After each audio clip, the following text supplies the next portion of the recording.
From the age of 30 to 35, we begin to lose up to 8% of our muscle mass per decade. That is about 1% per year. With a 30% decrease in strength and physical performance, we will be more frail and vulnerable to numerous conditions, especially once we get past the age of 50. If a moderately good physical condition is not maintained, the loss of muscle mass eventually degenerates into a condition called sarcopenia. This doesn't need to be so. Both men and women can recover a good percentage of muscle mass and, what is more important, stay strong and active until very old ages. Today, I will show you how to regain your physical strength and muscle mass.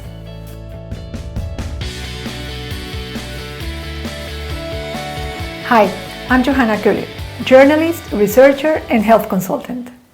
Building and maintaining strength is one of the most important things you can do at any point in your life, and that is through strength training. This becomes even more relevant when done after the age of 50. But why do we want to develop strength?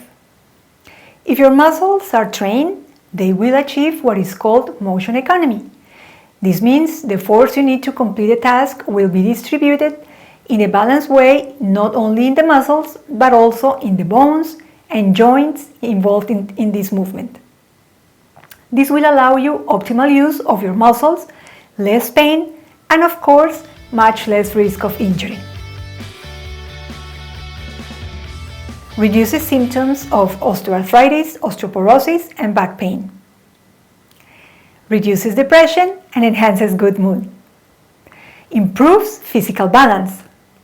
Improves sleep quality because physical fatigue from exercise will induce a more restful sleep naturally.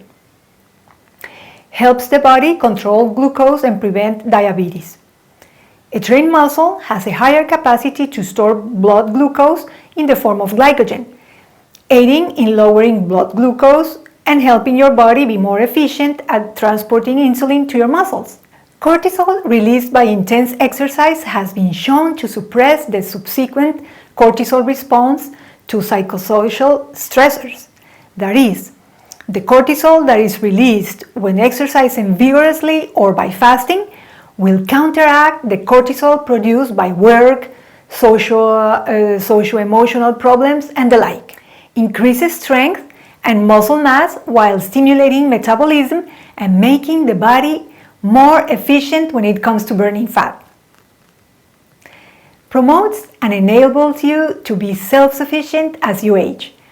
I believe that no one wants to reach old age depending on medication, a wheelchair, or a nurse in most cases. If Superman is weakened by kryptonite, we certainly are weakened by a sedentary lifestyle. Because humans spend too much time sitting, the hip and chest flexor muscles are shortened and stiffened. Among the consequences is that the antagonistic muscles to these that correspond to the buttocks and the lower back will suffer atrophy by not having the opportunity to be stimulated, exercises, and much less be strengthened. For this reason, it is important to train the major muscles of the body, such as the gluteus maximus, lower back, and legs. Actually, all the major muscles should be trained. Chest, both upper and lower back, glutes, and the legs, because it is crucial that these muscles are strengthened since they are essential for good posture, balance, running, jumping, and lifting heavier objects. The strength training that I suggest to you here is useful both for beginners and trained people. The only thing is that makes the difference is the handling of the weights. Almost every exercise that you do at the gym can be done at home with a few modifications. However, going to the gym and your time there have their advantages. First, because there are the machines and weights you will need. And second, because you are surrounded of other people who are training, and that can be motivating. Keep in mind that if you are untrained, the exercises that are practiced during the next 4 to 8 weeks will serve as muscle regeneration and adaptation. In other words, the more perceptible results of strength and muscle mass development will begin to be seen and felt after about 2 months of constant and conscious training. For starters, you can do 2 sets of 20 repetitions per exercise in the first week. Once they are done easily, you can start adding weight. The idea is that the last 3 repetitions of each set are done with great difficulty. And the same applies for the other weeks in this protocol. There are many exercises that can be part of a training program, but since we want to emphasize the larger muscles, the following exercises can be part of a workout that you do at least 3 times a week. Start by warming up, either on a stationary bike, walking, or jogging for at least 15 to 30 minutes. Stretching, especially the muscles that are going to be used. In my video on learning how to run without getting injured, I show you some very useful stretches for before and after training. It is very important to do them. Let's see the exercises that correspond to the training. Squats with or without weight. Tricep dips. Push-ups. Pull-ups. Isometric squat against the wall. Back hyperextensions.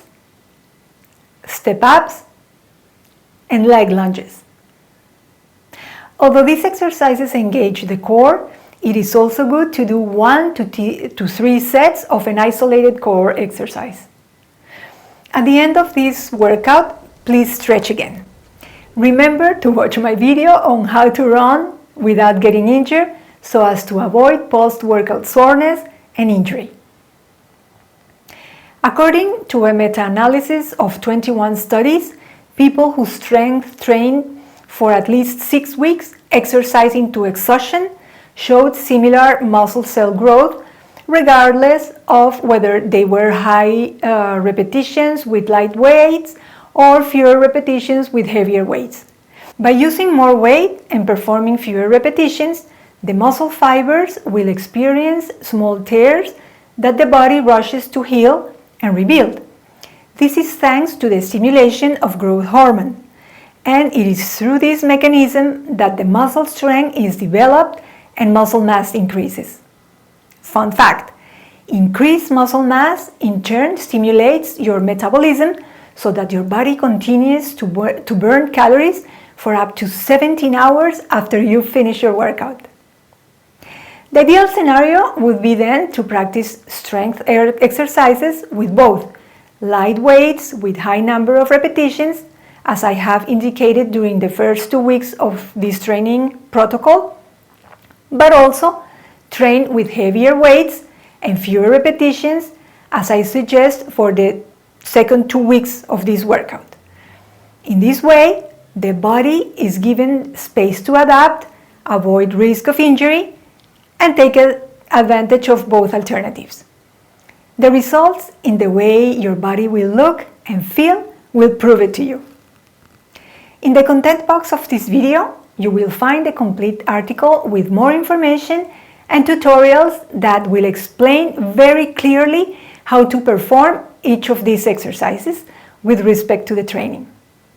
If you like this video, please hit the like icon. Remember to subscribe on the red button and activate the little bell to receive notifications every time there is something new to learn in nature's way in the art to heal yourself. See you soon.